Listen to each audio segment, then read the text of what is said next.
7 ذوالحجہ 317 ہجری کو بحرین کے حاکم ابو طاہر سلیمانی نے مکہ مکرمہ پر قبضہ کر لیا۔ خوف و ہراس کا یہ عالم تھا کہ اس سال حج بیت اللہ نہ ہو سکا، کوئی بھی شخص عرفات نہ جا سکا۔ انا للہ و انا الیہ راجعون۔ یہ اسلام میں پہلا ایسا موقع تھا کہ حج بیت اللہ نہ ہو سکا۔ اسی ابو طاہر نے حجر اسود کو بیت اللہ سے نکالا اور اپنے ساتھ بحرین لے گیا۔ پھر بنو عباس کے خلیفہ مقتدر نے ابو طاہر سے معاہدہ کر کے فیصلہ کیا اور 3000 دینار دیا اور حجر اسود خانہ کعبہ کو واپس کیا گیا۔ یہ واپسی 339 کو ہوئی، گویا کہ 22 سال خانہ کعبہ حجر اسود سے خالی رہا۔ جب فیصلہ ہوا کہ حجر اسود کو واپس کیا جائے گا تو اس سلسلے میں خلیفہ وقت نے ایک بڑے عالم محدث عبداللہ کو حجر اسود کی وصولی کے لیے ایک وفد کے ساتھ بحرین بھجوایا۔ یہ واقعہ علامہ سیوطی کی روایت سے اس طرح نقل کیا گیا ہے کہ جب شیخ عبداللہ بحرین پہنچے تو بحرین کے حاکم نے ایک تقریب کا اہتمام کیا اور ان کو بتایا گیا کہ اس تقریب ہی میں حجر اسود کو ان کے حوالے کیا جائے گا۔ اب انہوں نے ایک پتھر جو خوشبودار تھا خوبصورت غلاف سے نکالا گیا کہ یہ حجر اسود ہے، اسے لے جائیں۔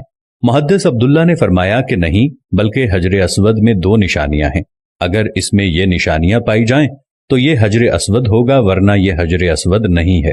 ایک تو یہ کہ حجر اسود ڈوبتا نہیں ہے، دوسرا یہ کہ آگ سے بھی گرم نہیں ہوتا۔ اس پتھر کو جب پانی میں ڈالا گیا تو ڈوب گیا، پھر آگ میں اسے ڈالا گیا تو سخت گرم ہو گیا، یہاں تک کہ پھٹ گیا۔ محدث عبداللہ نے فرمایا یہ ہمارا حجر اسود نہیں۔ پھر دوسرا پتھر لایا گیا، اس کے ساتھ بھی یہی عمل ہوا اور وہ پانی میں ڈوب گیا اور آگ پر گرم ہو گیا۔ فرمایا کہ ہم اصل حجر اسود ہی لیں گے۔ پھر اصل حجر اسود لایا گیا اور آگ میں ڈالا گیا تو ٹھنڈا نکلا، پھر پانی میں ڈالا گیا تو پھول کی طرح پانی میں تیرنے لگا۔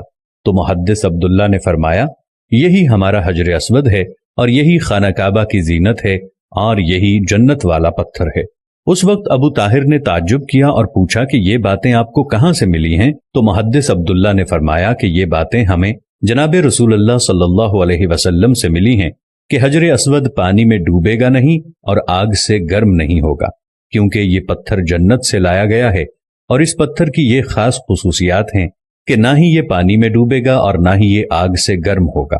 ابو طاہر نے کہا کہ یہ دین روایات سے بڑا مضبوط ہے۔ جب حجر اسود مسلمانوں کو مل گیا تو اسے ایک کمزور اونٹنی کے اوپر لادا گیا، جس نے تیز رفتاری کے ساتھ اسے خانہ کعبہ پہنچایا۔ اس اونٹنی میں زبردست قوت آ گئی کیونکہ حجر اسود اپنے مرکز بیت اللہ کی طرف جا رہا تھا، لیکن جب اسے خانہ کعبہ سے نکالا گیا تھا اور اسے بحرین کی طرف لے جا رہے تھے تو جس اونٹ پر لادا جاتا تھا